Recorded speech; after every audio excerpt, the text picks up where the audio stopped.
Son 5 oportunidades para hablar, para poder contarte lo que pasa en tu ciudad. Son 5 oportunidades para decir los valores de una ciudad que trabaja para ti. Tolerancia para quien se encuentra trabajando en obras públicas, con la única finalidad de que se pueda agilizar la ciudad de un lugar a otro. Cuidado con el agua que es vital, esencial, natural. A toda nuestra ciudad debe de llegar responsabilidad sobre nuestro medio ambiente. La basura en su lugar beneficia a nuestra gente. Respeto y mismo trato para todas las mujeres que son nuestras madres, hermanas, esposas e hijas, que todo lo bueno merecen. Conciencia la que toma tu ciudad, caminando derecho con la frente bien en alto y sin nada que ocultar.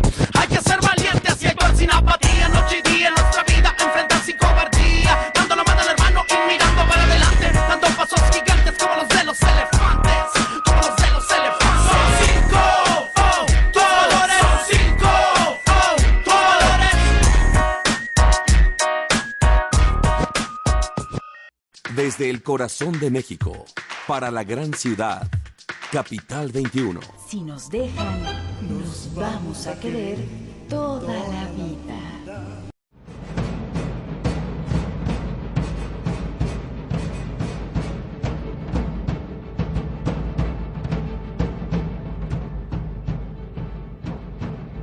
Hola, ¿cómo les va? Nos encontramos una vez más en el debate de Plaza de Armas aquí por Capital 21.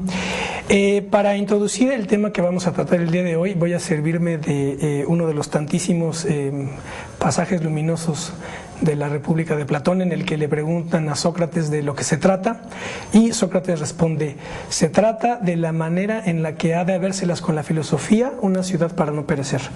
Me sirvo de ese pasaje porque precisamente el día de hoy vamos a hablar sobre la filosofía en términos generales, pero también la filosofía en México y las conexiones que hay entre filosofía y política, y de manera más amplia las conexiones entre filosofía, política, historia e ideología. Más o menos van a ser las coordenadas y los temas que vamos a tratar el día de hoy. Para ello nos acompañan David Gómez, de la Facultad de Filosofía y Letras de la UNAM. Hola David, ¿qué tal? ¿Qué tal? Gracias por estar aquí. Y también nos acompaña Alfonso Vázquez, de la Facultad de Filosofía y Letras de la UNAM también. Hola Alfonso, ¿qué tal? Hola Ismael, ¿qué tal? Muchas gracias por la invitación. Bueno, pues como ya espero que se haya podido advertir en los programas anteriores, la perspectiva que hemos intentado privilegiar en cada uno de ellos es precisamente la perspectiva filosófica y la histórica. Ese ha sido el propósito fundamental, porque pues consideramos que desde Platón, cuando asigna la tarea fundamental del filósofo consistente en salir de la caverna, entender el mundo detrás de las sombras y regresar a la caverna para explicarlo, hasta obras como la de Gustavo Bueno, que lleva por nombre El papel de la filosofía en el conjunto del saber, en donde analiza precisamente el papel de la filosofía en su tiempo, pasando por, pues yo que sé, la tesis de Hegel, según la cual la existencia histórica de Alejandro Magno justifica en toda su plenitud el papel de la filosofía, o la clásica tesis 11 sobre Feuerbach de Marx, según la cual hasta ese momento los filósofos se habían dedicado a interpretar el mundo y había llegado ya el momento de transformarlo. En toda esta historia que estoy planteando, pues la filosofía, lejos de ser un lujo gratuito y propio de las élites que tienen ya resuelta la vida y mandan a sus hijas o a sus hijos a estudiar filosofía, lejos de eso, nosotros defendemos que la filosofía es uno de los troncos que vertebra el curso de toda sociedad humana, y por tanto queremos poner sobre la mesa el papel, la necesidad de la filosofía como una sabiduría práctica necesaria, incluso en el siglo que está comenzando. Pero y con esto ya voy a dar pie a la discusión, a la charla con mis amigos. Yo advierto que en el presente las coordenadas y las categorías de la discusión pública, bien sea por los políticos, por los académicos o por los intelectuales orgánicos, pues vemos que ya no están ni los filósofos ni los historiadores. ¿Quién sabe por qué? Están politólogos, economistas, sociólogos o encuesteros, como les solía decir Unamuno, los encuesteros y entrevisteros, decía Unamuno. Aquí habría que encontrar las razones por las que esto está sucediendo, porque ya los filósofos y los historiadores pareciera que ya no están metidos en las discusiones políticas del presente. Así que pues David, Alfonso, no sé cuál sería su primera aproximación, sus primeras impresiones con esto que estoy planteando. Claro. Bueno, en primer lugar a mí me gustaría esbozar a grandes rasgos lo que ha ocurrido con la filosofía, contextualizando la filosofía mexicana en el marco del aparato cultural nacional del Estado mexicano postrevolucionario. Perfecto, siglo XX. Siglo XX. Y particularmente considerando que hay un giro alrededor del año de 1982, a partir del cual se configura un nuevo bloque hegemónico en México, una reconfiguración de fuerzas que estructura una refuncionalización del aparato del Estado mexicano, y en ese contexto habría que situar la crisis de los tópicos de la filosofía de lo mexicano, de la filosofía nacional, que tienen como referente sorprendentemente no un texto de filosofía, sino un texto que yo podría caracterizar como fronterizo, La jaula de la melancolía, que Roger Bartra desarrolla una reflexión fronteriza entre literatura, ciencias sociales y filosofía, a partir de la cual va desmantelando cada uno de los mitos de la identidad nacional que la intelectualidad mexicana postrevolucionaria había desarrollado a lo largo del siglo XX. ¿Con un propósito explícito o para, digamos, liberarse de esos mitos y abrirle paso a una nueva formación ideológica, digamos? En realidad, podríamos contextualizar el texto de Bartra a partir de la proyección de una identidad postnacional. En realidad se estaba haciendo eco de la discusión contemporánea en la filosofía europea y alemana, particularmente. Correcto. Habermas con eso de las identidades postnacionales, y eso se ha visto a lo largo del resto de la obra de Roger Bartra. En realidad me parece a mí que de una manera cada vez más problemática, por lo menos la última parte de la obra de Roger Bartra.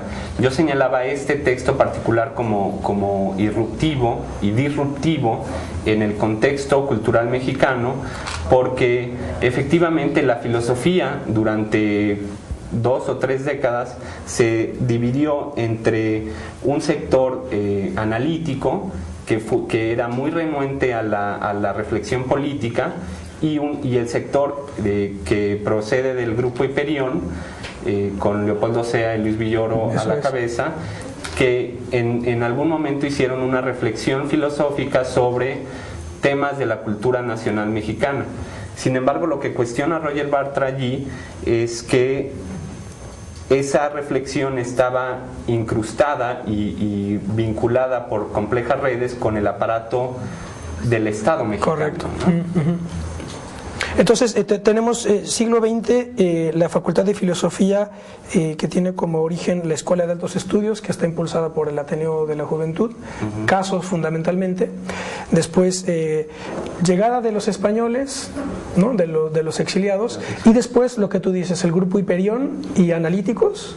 Más o menos. Esa disyunción que se establece en los que entre pensamiento analítico y un pensamiento más bien historicista. Correcto. A grandes rasgos, esa es una ruptura que tiene también sus ecos en la filosofía latinoamericana, en la discusión entre Leopoldo Sea y Augusto Salazar Bondí, que justamente remitía indirectamente a la cuestión de la universalidad de la reflexión filosófica. Esto es, si la reflexión filosófica se tendría que volcar a los temas históricos y culturales, o tendría que adoptar una vertiente mucho menos proclive a filtrar esas dimensiones históricas y culturales y generar una reflexión más universal, como podemos ver en la trayectoria del pensamiento y de la filosofía analítica, más bien a lo largo de sus 3 o 4 décadas de existencia, porque efectivamente lo que ocurre es que en el grupo Hiperión se establece una ruptura en la obra de Villoro, en la obra de Luis Villoro, que era primero analítico, ¿no? Que era primero historicista. Historicista, correcto. Y después se vuelve uno de los principales representantes de la filosofía analítica en México. Entonces, pero después pasa al indigenismo también, ¿no? O ya, en su fase tardía, ¿no? Su fase, claro. Es un giro vuelve sobre los temas históricos y culturales, claro, en la última fase de su obra, cuando se pone a cuestionar los fundamentos, posibles fundamentos plurinacionales del Estado mexicano. En clave indigenista, claro.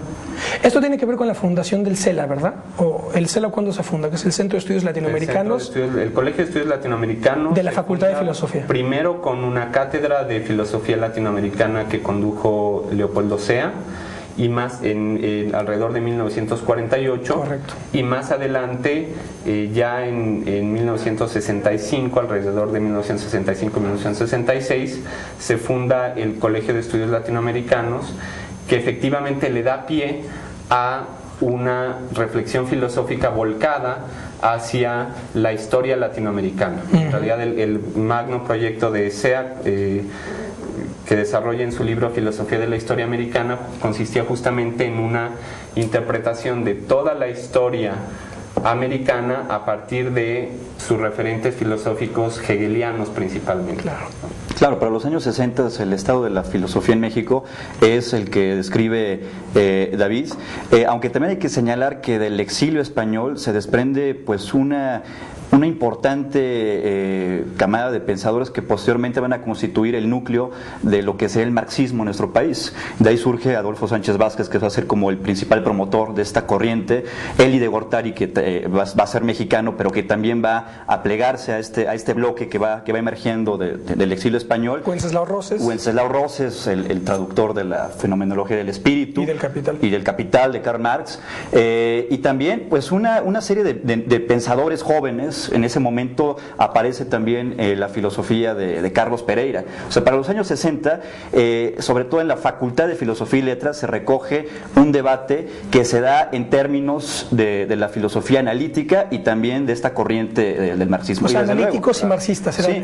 ¿Qué es la filosofía analítica? Pues toda la filosofía anglosajona, esta ínsula filosófica que desarrolla una reflexión que gira en torno al lenguaje y que simplifica la posición de la filosofía, el papel de la filosofía como una mera analítica de los conceptos, del lenguaje. Ya no tanto ir por el concepto de verdad, sino hacer funcional el discurso de la filosofía para aclarar el mismo discurso que provenía de la ciencia, de las ciencias positivas.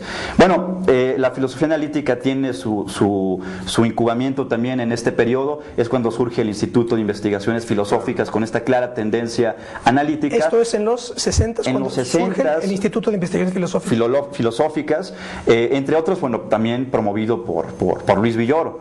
Pero también, insisto, en la Facultad de Filosofía y Letras, en cuanto tal, se da este importante bloque de pensamiento marxista que en los años 70, a través de la filosofía política de Carlos Pereira, va a recoger las tesis del altuserianismo y va a tratar de situar el debate filosófico en la circunstancia nacional. Y esto desde luego que no es ajeno al desarrollo de la filosofía en nuestro país. Siempre ha presentado ese vínculo con la política. Y retomando a tu planteamiento inicial, pues el papel de la filosofía en el mundo para su comprensión efectiva, plena y para su transformación, como decía este postulado de Marx que tú también citaste, pues es fundamental. Sin esta reflexión filosófica, el debate que se pueda generar en torno a una posible transformación del mundo, el debate político, pues queda manco. Y es lo que estamos viendo precisamente en el actual panorama de la cultura en nuestro país, en donde, como tú señalas, están ausentes los pensadores. Y eso es grave, sobre todo porque tenemos a un José Vasconcelos que, pues además de ser un gran fundador de las instituciones de nuestro país, de haber sido secretario de Educación Pública con Álvaro Obregón, pues, tuvo una importante participación en la política y desarrolló sobre ella una reflexión que puede no estar vigente, pero que en su momento dio las luces para orientar pues a una ciudadanía que buscaba otros referentes para orientar también su acción política. Además, una de las cosas que yo pondría sobre la mesa también es que el papel, digamos, la crítica a la ideología es una tarea de la filosofía, y esa sería la tesis, pero lo que veo ahora es que pues la ideología o la crítica a la ideología o lo hacen periodistas inmediatistas y además indoctos, ¿no?, hasta la pared enfrente, sí. O o científicos sociales como pueden ser politólogos, economistas, que su campo, digo, no se trata de desconocer la validez de su campo de saber, ¿verdad?, pero que son incapaces de entender la configuración de formaciones ideológicas, que casi siempre, sobre todo, esta es la clave, las formaciones ideológicas tardan más o menos 20 o 30 años en formarse, ¿no? Y además no tienen, me parece a mí, las ideologías no tienen necesariamente traducciones en términos de políticas públicas, como les encantan decir ahora a los tecnócratas, ¿no? Es un eufemismo para lo que en el terminología althusseriana se llamaba el aparato del Estado. El aparato del Estado, claro. El aparato ideológico del Estado, ¿verdad? Claro. Y yo también veo, yo estuve revisando aquí programas de estudio de algunas universidades. Ustedes son de la facultad de la UNAM, pero por ejemplo vi programas de estudio como los de la Universidad Anáhuac, que no tiene facultad de filosofía, sino tiene como colegio de humanidades o algo así. Tiene una maestría en humanidades, se llama. Vi también el programa de estudios de la Universidad Panamericana, que es la Universidad del Opus Dei, y la de la Iberoamericana, que es la de los jesuitas. En todas ellas veo una, bueno, en primer lugar, ¿cómo se dirá? Como una influencia muy insidiosa de la pedagogía, porque de esta ideología de la pedagógica, porque cuando se presenta a los posibles estudiantes de filosofía, ¿por qué estudiar filosofía en la UP, por ejemplo, en la Panamericana?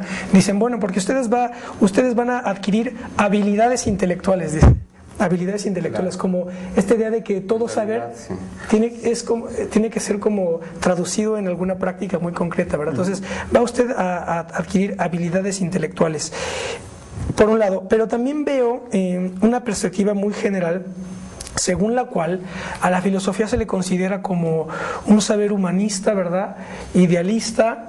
Entonces, de modo tal que pues que el filósofo es ese hombre, ¿verdad?, muy sensible y, ¿verdad?, y preocupado por la humanidad, dedicado en abstracto a pensar los grandes problemas, ¿verdad?, de modo tal que pues casi siempre el filósofo es el que está a favor de la paz, el que está contra la guerra, ¿verdad?, el que busca que todo se dialogue y que todo se ponga en las urnas, ¿verdad?, para que todo el mundo...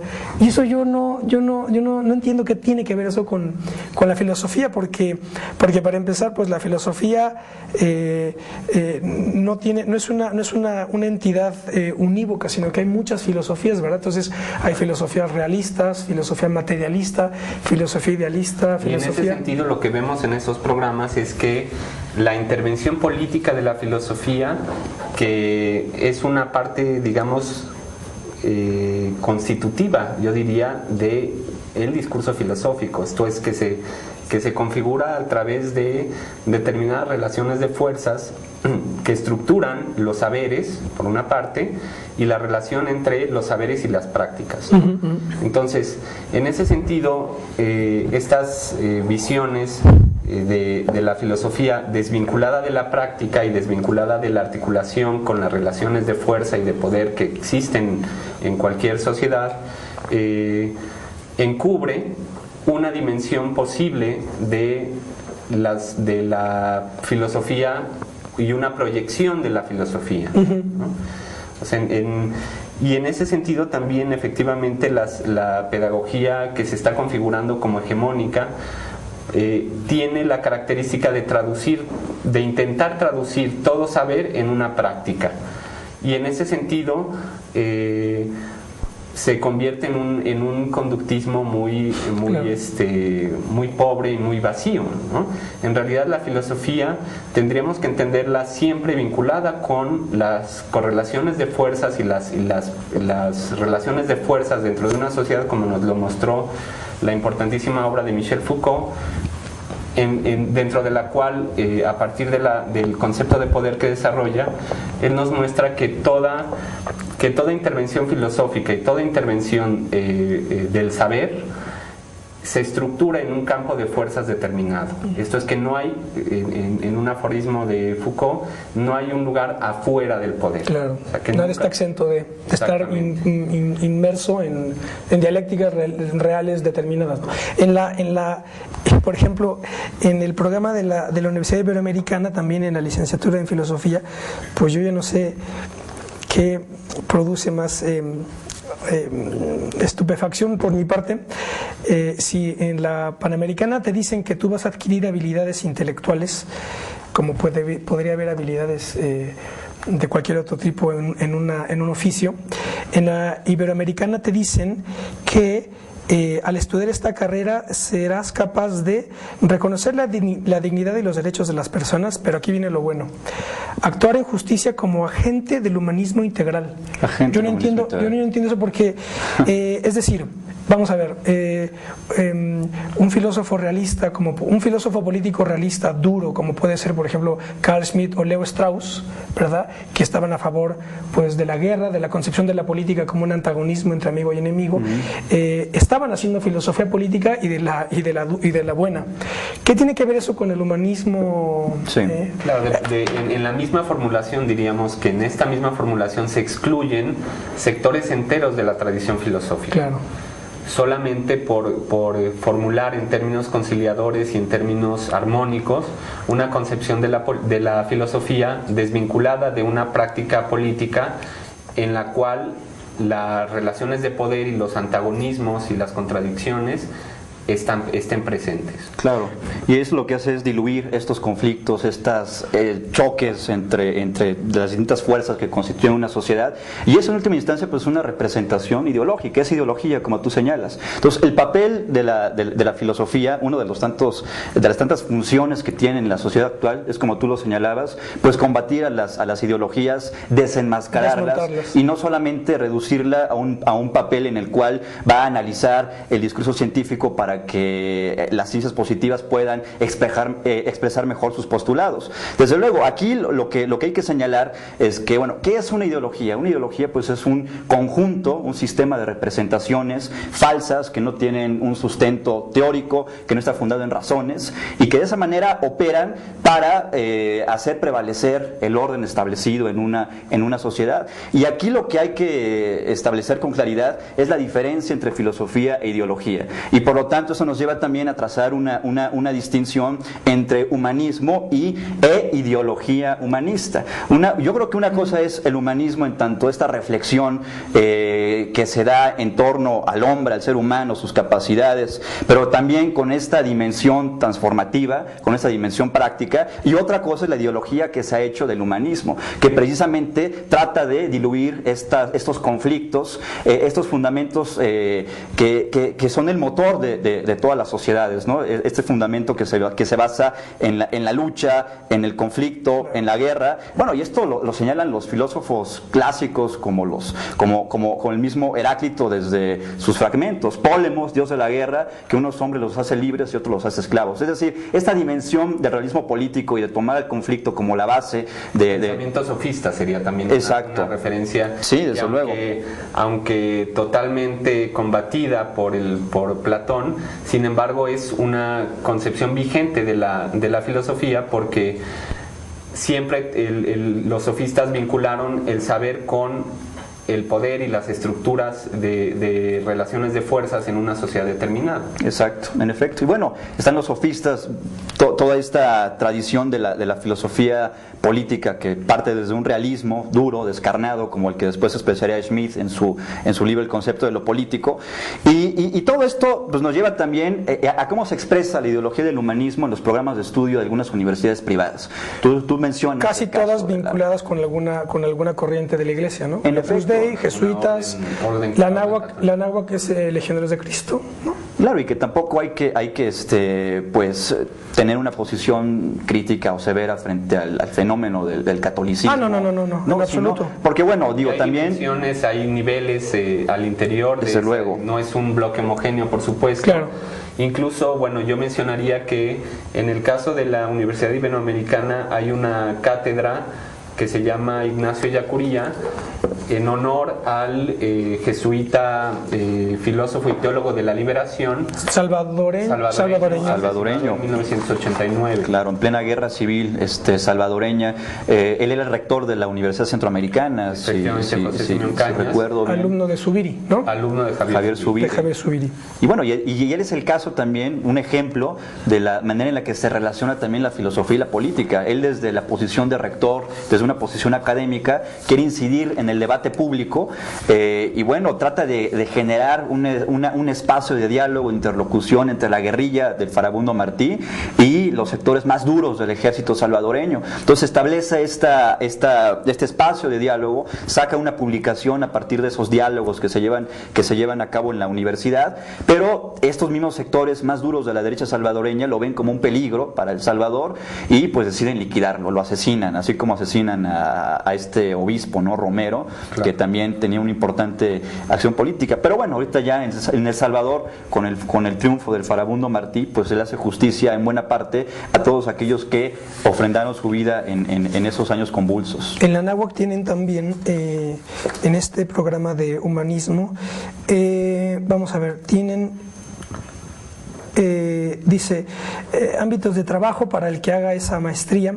Entonces uno de los puntos pone liderazgo de equipos de trabajo multidisciplinarios en empresas de corte social e industrial, preocupados por el rescate de los valores que dan sentido a la existencia humana.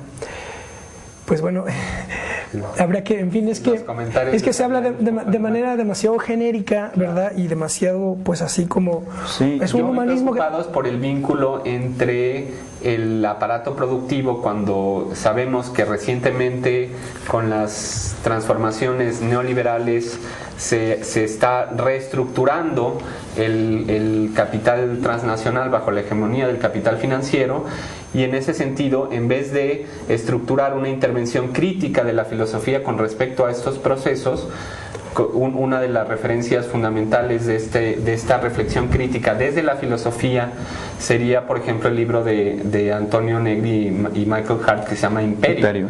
Es una reflexión a partir de la categoría de potencia que procede de Spinoza, en términos de una descripción de la conformación actual del capitalismo transnacional.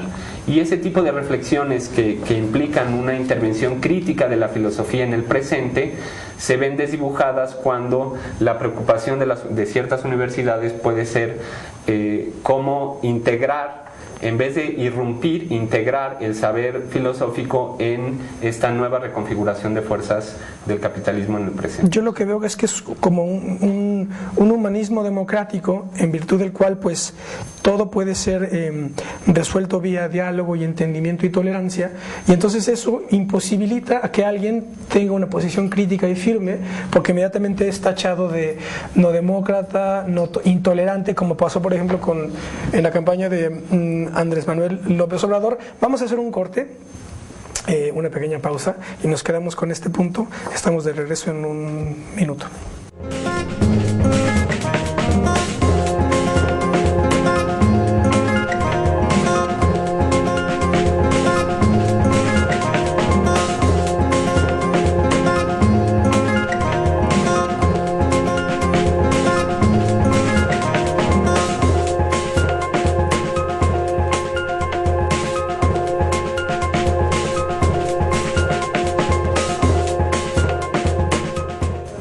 Así que bueno, pues esa es la cuestión. Seguimos aquí, por ejemplo, con más programas de más mercadotecnia, ¿verdad? Para que atraer estudiantes. Por ejemplo, en la de la Anáhuac, en la maestría en humanidades, dice el programa resulta especialmente relevante para profesionistas que se desempeñan en el campo de la cultura, historiadores, filósofos, literatos.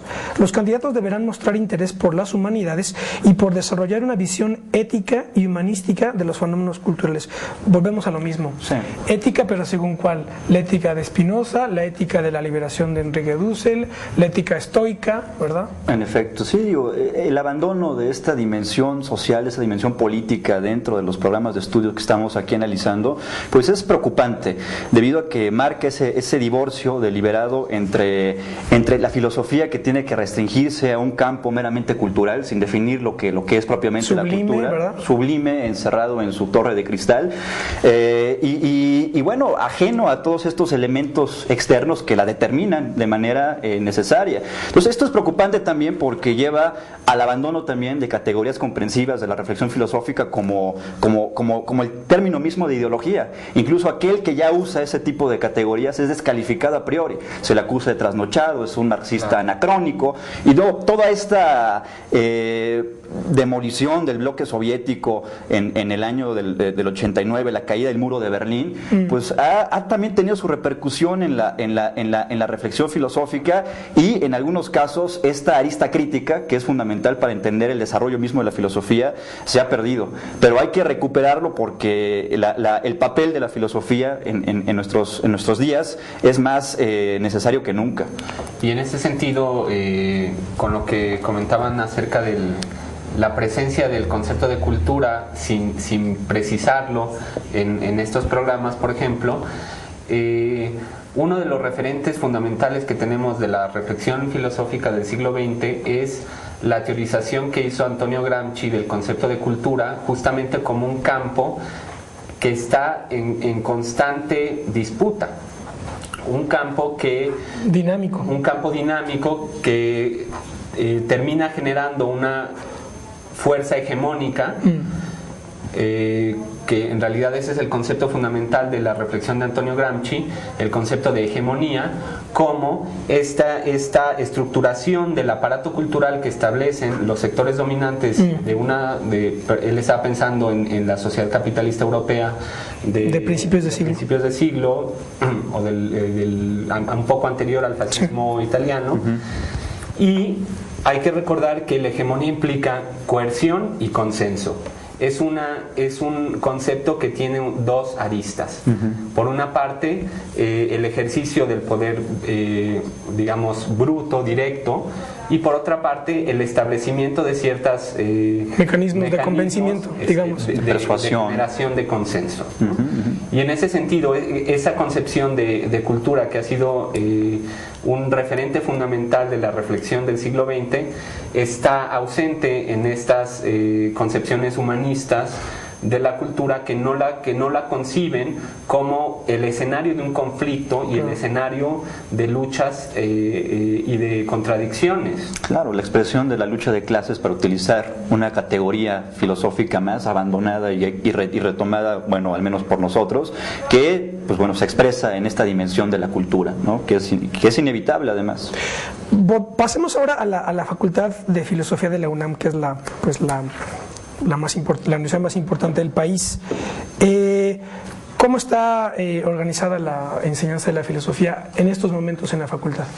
¿Cuáles son las escuelas dominantes? ¿Cómo está organizado el Instituto de Investigaciones Filosóficas? ¿Cuál es la escuela que está ahí con más fuerza?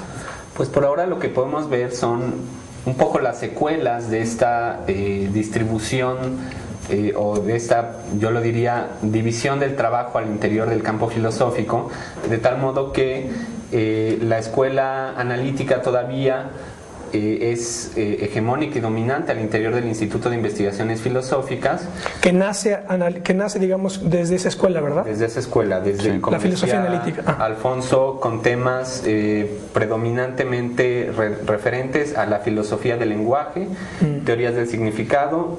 La lógica matemática es un instrumento que consideran indispensable para la formación filosófica. Esto ha tenido impactos en los planes de estudios de la Facultad de Filosofía, bueno, de la licenciatura en Filosofía y del posgrado también, de la maestría en Filosofía. También hay una maestría en Filosofía de la Ciencia, no solamente está la maestría en Filosofía.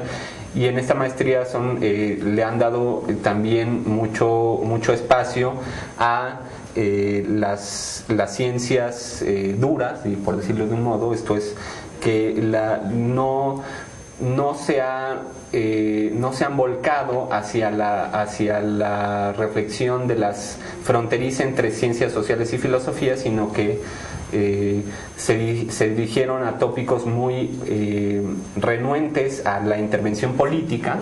Eso en realidad habría que hacer un diagnóstico de la historia del Instituto de Investigaciones Filosóficas, y uno de los elementos fundamentales es esta renuencia a una intervención política del discurso filosófico en el presente. Así es. Sin embargo, también ya en la facultad, ya no hablando del Instituto de Investigaciones Filosóficas, sino de las licenciaturas y la presencia de algunas figuras importantes en la Facultad de Filosofía y Letras, hay una continuidad de la reflexión marxista en la facultad. Sí. ¿Por vía de quién? Principalmente tendríamos que remitirnos a la obra de Adolfo Sánchez Vázquez. Correcto. Y de Bolívar Echeverría. Correcto, muy bien. Bolívar Echeverría, Adolfo Sánchez Vázquez, y bueno, ya la otra generación, sobre todo de alumnos formados por Sánchez Vázquez, Gabriel Vargas Lozano, que propiamente no es profesor de la facultad, sino de la UAM, Iztapalapa, ahí tiene su tiempo completo, pero que también imparte algunas asignaturas en la facultad. De marxismo. Y que, bueno, también se ha encargado de darle una amplia difusión a toda esta tradición marxista, que podemos hablar de una tradición del marxismo en México, y que también ha hecho una importante contribución para esclarecer pues esta historia, el desarrollo del pensamiento filosófico en nuestro país. Bueno, está Gabriel Vargas Lozano, Bolívar Echeverría, Adolfo Sánchez Vázquez, bueno, también Stefan Grander, que hizo este libro del marxismo en México, tomando los casos precisamente de Bolívar Echeverría y de Sánchez Vázquez, publicado por el Fondo de Cultura Económica. ¿Se me va quizá algún marxista de filosofía? Pues en términos de escuelas, bueno, en términos de escuelas, son los dos referentes fundamentales que todavía tenemos en la facultad. Después, ¿qué otras? De ahí las variantes, Filosofía de la Liberación de Enrique Dussel, y toda el pensamiento filosófico que se genera en nuestro país a raíz del exilio latinoamericano, que bueno, estos pensadores que al huir de las dictaduras de sus países en los años 70 encuentran acogida en el medio universitario. Horacio Cerruti, él viene acá exiliado de la dictadura. Horacio Cerruti, Enrique Dussel, el mismo Bolívar Echeverría es ecuatoriano. Y también viene aquí a México. Bueno, y ellos forman otra corriente que le podemos agrupar bajo el rubro de la filosofía latinoamericana. La filosofía latinoamericana, que tiene distintas variantes. Allí la figura de Leopoldo Sea es fundamental. Hay que recordar que, por ejemplo, Leopoldo Sea le prologó su filosofía de la liberación latinoamericana a Horacio Cerruti en 1983. Horacio Cerruti se traslada de Argentina hacia Ecuador, se doctora en Ecuador y luego se convierte en una figura filosófica fundamental en el contexto de esta vertiente filosófica latinoamericana. Él viene de Althusser, ¿verdad? Formado dentro de la corriente de Althusser, sí. Y últimamente sus preocupaciones han girado alrededor de la constitución de una metodología para la historia de la filosofía en América Latina. Y tendríamos que mencionar también, por supuesto, en este contexto, a Enrique Dussel, que es uno de los representantes más importantes de la filosofía y la teología de la liberación, que tiene un giro marxista. En la última parte de su obra, él se aboca a leer directamente todas las obras de Marx que estaban en el Instituto Marx Engels de Moscú. En Moscú. Sí, y esa sería otra de las referencias fundamentales. A grandes rasgos diríamos que tenemos las consecuencias de la tradición historicista que inicia José Gauss en la facultad. Por otra parte, la vertiente analítica que surge de una ruptura en el propio círculo de Gauss. Esto es cuando los... ¿Con Hiperión? ¿Con el grupo Hiperión? No, el grupo que forma José Gauss en la facultad, dentro del cual estaba Alejandro Rossi, Luis Villoro. Correcto. Entonces ellos empiezan a distanciarse de los tópicos que dominaban la reflexión de José Gauss y conforman la escuela analítica a partir de la recepción de esta tradición anglosajona principalmente. Entonces, digamos que a grandes rasgos serían estas dos grandes vertientes. Incluso podríamos decir que la reflexión marxista en la facultad, quizá más en el caso de Bolívar Echeverría, se ha abocado también a los temas propios del historicismo. O sea, lo digo de este modo porque la obra de Bolívar Echeverría reciente se ha abocado a una interpretación de la modernidad latinoamericana en la cual el concepto de lo barroco es fundamental, ¿no? Entonces, a partir de una relectura de la modernidad, que fue un tópico que en ciertas regiones de la discusión filosófica fue dominante hace muy poco tiempo, a partir de esta relectura de la modernidad, Bolívar Echeverría sitúa la modernidad peculiar de América Latina en el contexto de las otras modernidades que se configuraron desde el siglo XVI en el sistema mundo. Sí, esos serían los tres. Una de las cosas que a mí me llama la atención, por ejemplo, fue que cuando analicé por ahí la historia del Colegio de México, que como se sabe inicia primero como la Casa de España, acogiendo a todos los exiliados españoles por Alfonso Reyes y Daniel Cosío Villegas, y después pocos años después se convierte en Colegio de México. Pero fui viendo cómo fueron constituyéndose los famosos centros de estudios, centro de estudios sociales, centro de estudios lingüísticos, etcétera, y nunca se creó un centro de estudios filosóficos. Eso me llamó mucho la atención, sobre todo en virtud de que José Gaos estaba ahí, ¿verdad? Exactamente. No sé por qué, yo creo que se veía ahí, además, bueno, habría que aquí marcar la influencia de dos figuras fundamentales, que fue Alfonso Reyes y Daniel Cosío Villegas. Creo que con Daniel Cosío Villegas en el Colegio de México se decantó toda la organización no académica hacia las ciencias sociales y hacia la formación de funcionarios públicos de alto nivel, digamos, y ahí prescindieron de la filosofía. En efecto, quizás puede ser una de las causas explicativas de que no se haya formado un centro de estudios filosóficos. Yo creo que va por ahí, Colegio de México, aunque quizá también por el tiempo, pues propiamente la licenciatura en sociología no tenía una dirección, una consistencia en la universidad. Entonces, quizá también atendiendo esas carencias que presentaba la universidad, desarrollaron ese tipo de licenciaturas, de carreras en el Colegio de México. Pero desde luego que entramos ahí a un terreno meramente especulativo, claro, y haría falta precisamente examinar las razones, las causas que llevaron a tomar ese tipo de decisiones. Sobre todo porque, bueno, sabemos que en el caso de Villegas, también otro formador de instituciones como el Fondo de Cultura Económica, y le dieron quizá ese giro a la formación de funcionarios, de asesores del sistema político mexicano, precisamente desde un enfoque más economicista, o al menos formados en estas ciencias duras, ¿no? En economía, etcétera, y ya no tanto a esta dimensión filosófica. Quizá porque estaba ya de una otra forma tomando su propia dinámica en la universidad, y particularmente en la Facultad de Filosofía y Letras. Quizá habría que agregarle a esto que comenta Alfonso. José Gaos inicia un magnífico proyecto de reflexión sobre la historia del pensamiento hispanoamericano. Entonces, a lo largo de la última parte de su obra, distingue entre pensamiento y filosofía.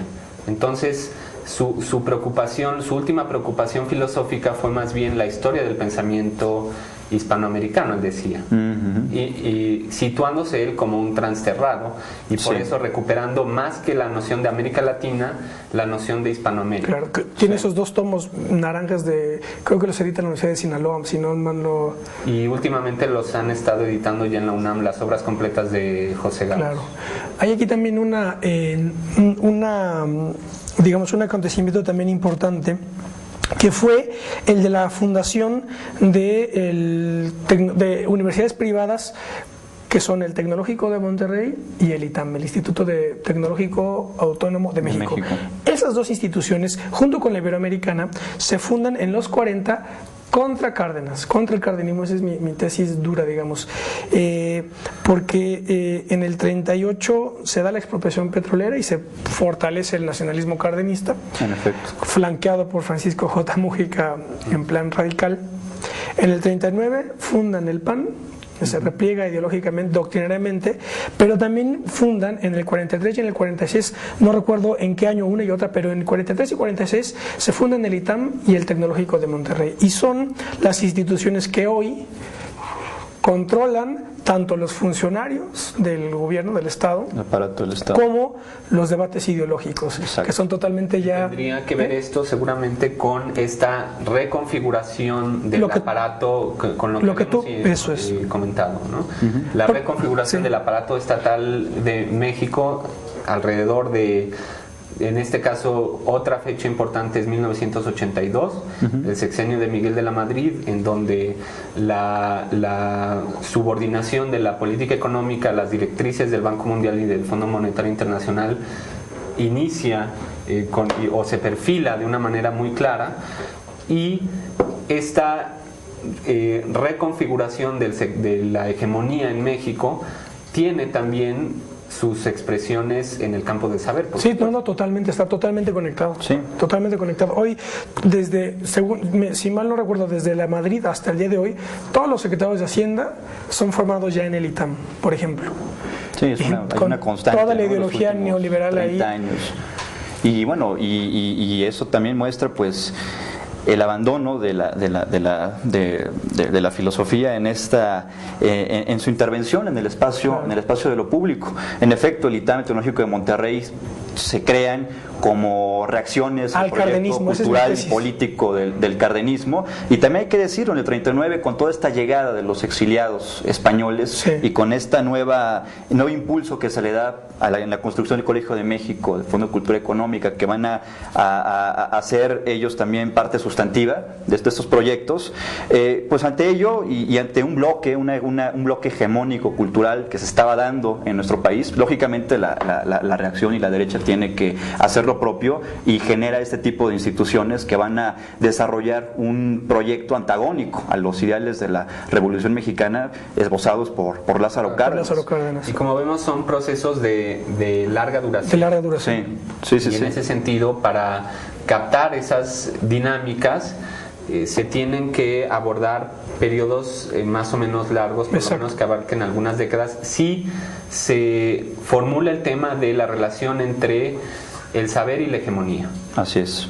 Claro. No, desde el 43 que estamos hablando, 46 cuando surgen estas instituciones, al 82, esto habla de que al menos una generación estuvo construyendo las bases de lo que hoy estamos viviendo, padeciendo. Claro. Sí, o sea, 40 años, más o menos 50 años se tardaron en recoger, ¿no? Exacto, los frutos, en reconfigurar pues todo este aparato del Estado que pues planteó en primer lugar el desmantelamiento de los postulados con los que se originó. Yo no tenía identificado, es muy válido, muy valioso la aportación que haces tú, David, de este libro de Roger Bartra, La jaula de la melancolía, que sirvió como el dispositivo para desmantelar o para triturar esos mitos nacionalistas. Yo no lo tenía, es bastante interesante. Tiene otro también que se llama Oficio Mexicano, ¿no? Otro libro también de ensayos. Es posterior, son unos ensayos. Con el mismo propósito. Sí, y él ha vuelto una y otra vez sobre el tema de la cultura nacional y la relación entre hegemonía y cultura nacional. Ahora, bueno, hay que precisarlo, con posiciones políticas muy diferentes de las que sostuvo hace algún tiempo y hace algunas décadas. Este texto de La jaula de la melancolía, que es de 1987, incide en el campo cultural mexicano para desmitificar la relación entre construcción hegemónica y cultura nacional. O sea, la idea básica de que los intelectuales posrevolucionarios en México construyeron una idea de la identidad nacional que está articulada a un aparato de dominación política. Pero sin embargo él no lo hacía como un crítico liberal del Estado, que tenía ya tiene una trayectoria desde el momento en que Jorge Cuesta publica sus ensayos sobre la cultura nacional mexicana. O sea que hay una crítica liberal de ese nacionalismo, de ese dispositivo. Por parte de Cuesta. Por parte de Cuesta, que desde los 30. Sí. Sin embargo, Bartra desmantela, deconstruye, digamos, o desmonta, para no comprometerme demasiado con el término, desmonta este aparato cultural de la identidad nacional. No desde el liberalismo, sino desde... En realidad él todavía se reivindicaba como marxista, un crítico marxista. Claro. Pero lo interesante de este texto es que es un texto fronterizo entre filosofía, ciencias sociales y literatura. Correcto. de tal modo que estaba al mismo tiempo cuestionando las divisiones entre las propias disciplinas que le dieron cierto carácter a la reflexión de la intelectualidad posrevolucionaria. Aquí el dramatismo que yo veo es que precisamente como estas son cuestiones dadas en grandes periodos de tiempo, 20, 25 años, pues remontarlos o encararlos pues no es tan fácil, es decir, no con críticas individuales, ¿verdad? No, desde luego que por no. más exacerbadas que estas puedan ser. Sí, esto supone nuevamente la creación, la construcción pues, de un bloque cultural constituido por pensadores, por historiadores, por demás gente también formada dentro de estos campos, pues para hacer un posicionamiento claro respecto a lo que nosotros consideramos que debe ser la posición de la filosofía en relación al conjunto de los saberes, como dije, como esta expresión retomada, ¿no?, por Gustavo Bueno.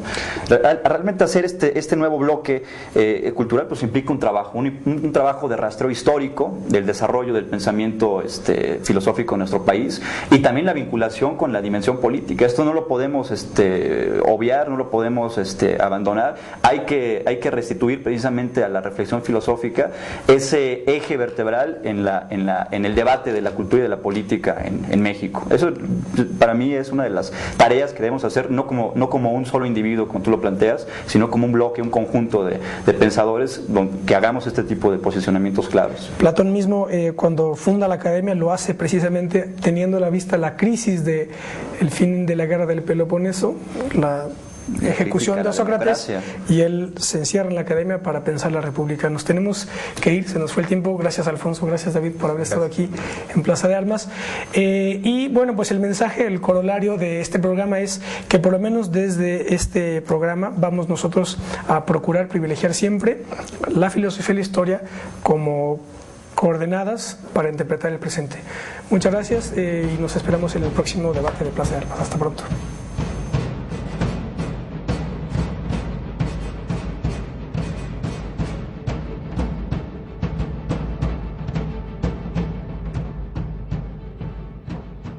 Desde el corazón de México, para la gran ciudad, Capital 21. Si nos dejan, nos vamos a querer toda la vida.